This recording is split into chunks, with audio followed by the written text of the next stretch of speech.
Hey, it's your girl Kelly from Black Girl Happy Planner.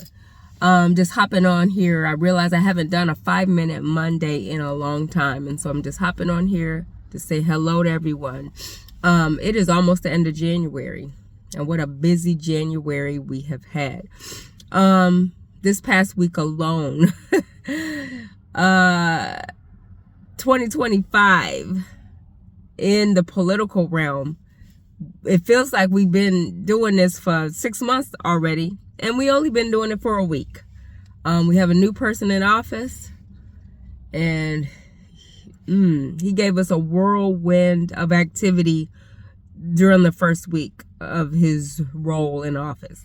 And again, we're still just in January. And we're rolling up on the last week of January. And the reason I'm hopping on here is because there's a lot of discussion around DEI and diversity, equity, and inclusion, multicultural affairs, all these different words that basically mean diversity, that basically mean encouraging diversity in spaces where there in the past has not been a lot of diversity. And so, people get all nervous and in a hubbub and, get their shorts in a bunch over diversity, because some people equate diversity with Black. And diversity is not just Black people. Maybe back in the day in the 60s when affirmative action first came on the scene, because affirmative action, the reason that existed, it was to rectify the wrongs that had been done. It was to rectify the fact that Blacks were not getting offered jobs in places where they were educated enough and qualified enough to do those jobs. So that's what affirmative action did. And yes, it was about hiring Black folks. But then it moved forward. Affirmative action as well as diversity initiatives moved forward. Moved into the 70s, moved into the 80s, moved into the 90s, which is my era when I went to college. So I'm Gen X. So Generation X definitely saw the growth of diversity, equity, and inclusion. When I was in college, the office on campus was called the Office of Multicultural Affairs, and it changed names several times. However, the purpose of all of these offices, whether it's on a campus or in a business, in a company, corporation, what have you, the purpose has always been the same, is to increase diversity. I'm not sure why some of these offices are rolling back their programs. Some of them have only existed since maybe 2020 when Black Lives Matter came on the scene and people were protesting, and, companies and individual people, particularly white people, were trying to find ways to fit into the narrative of Black Lives Matter and how could they help and how could they be a part of it. And a lot of the ways that happened was them, especially if they owned a company like a Target, like a, Walmart, was to create initiatives so that Black-owned businesses could get their products on the shelves in their store. Which leads me to my point. This morning I watched a video by Tabitha Brown, and if you don't follow her, make sure you do. But she made a very poignant video regarding this movement of cancellation of DEI programs in various big box companies, especially like Amazon, Target, Walmart. She is someone who recently, in the last 5 years or so, has gotten her own products, her seasonings and cooking products, her hair care products, all on the shelves at these places and in these spaces. And so she, basically got on and said, hey, I know these are hard times. And if you need to make a decision about whether you will divest your money out of some of these places, then that is your decision.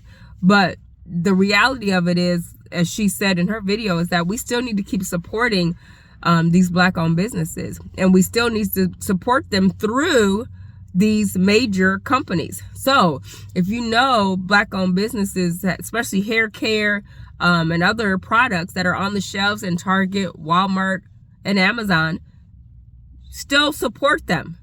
Because these companies, just like back in the day when our people did boycotts, bus boycotting specifically, when they boycotted, that took lots and lots of money out of the pockets of the white-owned bus companies. And so they figured out, we need the Black dollar in our economy. And so fast forward to 2025, they still need the black dollar in the economy.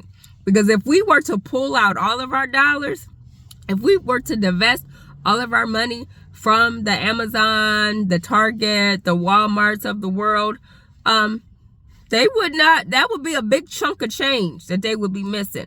So instead of us getting all, I know we're upset, but instead of us getting all in an uproar and pulling our money and pulling our accounts and canceling accounts and all these things from places like Amazon and all of that. Like, I'm not going to lie, I like Amazon. I like the convenience of Amazon. I like free shipping.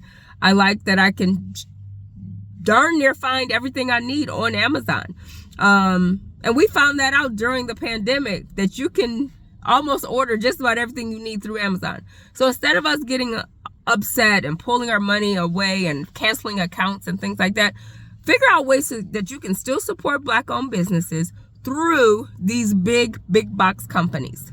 Okay, that's a strategy that we all can use. And with that, and Black History Month is coming up, figure out ways that you can support other Black-owned businesses that are outside of these companies. A lot of Black-owned businesses sell the stuff that we want and need. And so figure out ways to do that. We need to be strategic, because these next 4 years are going to be a challenge. But we need to figure out how we're going to get through the next 4 years. And it would be important for us to use this opportunity as a way to figure out how we can support each other, because we got to get through it together. It's not going away. He's not going away anytime soon, but we got to get through this 4 years. So if we can do that by supporting each other economically, by speaking up when things do happen, you know, these companies aren't going away. They need our money. And yes, these social media platforms have also, and I don't know what canceling DEI means, because you need Black people to work, and Black, Latino, LGBT, you need a diverse group of people to work in your companies. So when they say they canceled or got rid of their DEI programs, I really don't think they got rid of them. I just think they got rid of the formality of the programs. But they still need people of color. They still need minorities and underrepresented groups to work in their companies. And they're still going to hire us. They're not going to not hire us, or they're going to have a lawsuit on their hands, you know, left and right all day. They'll be in court. So we just also need to make sure, on the flip side of that, that we're qualified for these positions when we're applying. These young people who are graduating from college, make sure your stuff is tight. Make sure your resume is tight. Make sure your clothes are tight. Make sure your hair is tight. When you go into these interviews, even if it's a Zoom interview, don't go in all willy-nilly. Make sure everything's tight. Speak well. Write well. Do all of the things you had to do to be a DEI hire, only now you got to do them better. And we've always, especially Black folks, have always had to be, you know, 10% better than the most unqualified other person. And y'all know what I mean. So don't let this be a setback. Because for a minute, it took me a minute to figure out how this is going to work. This whole canceling of DEI, how are we then going to manage within this? And I had a whole battle in my mind over the weekend about this topic. But after watching Tabitha Brown's video, I'm like, this is the way we go forward. We keep on moving. We figure out a strategy and we work together. We have all kinds of opportunities to come together. We got Black History Month coming up. We need to come together, especially since the federal government has been canceling Black history programs. That's just stupid. But we have Black History Month coming up. We got Women's History Month coming up. And we still gonna celebrate these months whether the government wants to do it or not, in a formal manner. If they don't want to do it, oh well, we can do it ourselves. We got Women's History Month coming up. We got Asian Pacific Month coming up in, I think, April and May. And then June, we got Juneteenth. That's one of our holidays. Don't forget that. We also have, I think in August, it's Black-owned Business Month. So there's, and then we have the holidays coming. We got to swoop back around to the holidays. So keep your momentum up. Don't let this be, if you're a Black-owned business, or if you're just getting started or what have you, do not let this be something that sets you back. Okay. So I'm just hopping on here. Just wanted to say that real quick, because I know a lot of people are feeling a lot of different types of ways. But if you're my age, if you're Gen X, you knew what life was like before DEI even came along. You knew what life was like before diversity, equity, and inclusion. Your parents knew what it was before that. And then they had you and they raised you and they taught you all about your history and taught you all about, if you're Gen X and you're Black, your parents raised you well and they set you up for success because they was like, nobody's going to give you anything. So same thing here. No one's going to hand anything to you. And we need to not, especially with our young people, we need to, let them know no one's going to hand it to you. You have to work hard. Even if you just a social media influencer person, those people work hard. So guess what, boo? You got to work hard too. And in this day and age when they're canceling things, you got to work even harder. So just keep that in mind. Do not let this, last week of executive orders set you back.